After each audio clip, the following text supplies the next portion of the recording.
আসসালামু আলাইকুম। বাংলাদেশ জাতীয়তাবাদী দল একটি বৃহৎ রাজনৈতিক দল। এ ব্যাপারে আমার মনে হয় আপনার, আমার এবং কারোর মধ্যে বিন্দুমাত্র কোনো সন্দেহ নেই।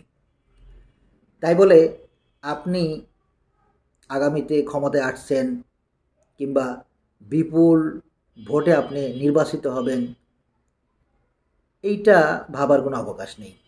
অবশ্যই আপনাকে মানুষের কাছে যেতে হবে, জনগণের কাছে যেতে হবে, দলের কথা, আপনার করণীয়, আগামীর করণীয়, এসব বিষয়ে আপনাকে জনগণের কাছে গিয়ে আপনার এই সমস্ত বিষয়ে তুলে ধরতে হবে।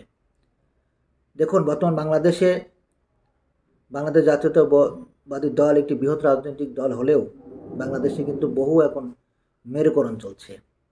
আর এই মেরুকরণে কে কাকে কখন ল্যাং মেরে ফেলে দিচ্ছে এবং আগামীর গণতান্ত্রিক ভোটের মাধ্যমে কে কাকে এই বাক্সের মাধ্যমে ফেলে দিবে, এইটা আপনার কাজের মাধ্যমেই তা প্রমাণ করবে।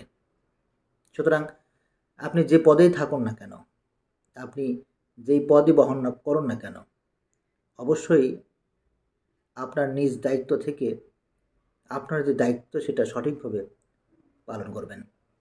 অবশ্যই কখনোই মনে করবেন না যে এটা একটি বৃহৎ রাজনৈতিক দল, ক্ষমতায় চলে গিয়েছি, এটা ওটা, এই ধরনের চিন্তা কখনোই মাথায় আনবেন না। আর হ্যাঁ, ডেভিল হান্ট পরিচালিত হচ্ছে, এ ব্যাপারে আপনার সহযোগিতা একান্ত কাম্য। আমার আপনার সকলের সহযোগিতার মাধ্যমে ফ্যাসিস্ট আওয়ামী লীগ মুক্ত একটি আগামীর সুন্দর বাংলাদেশ গঠন হবে বলে আমরা আশা করি। সবাই ভালো থাকবেন। আসসালামু আলাইকুম।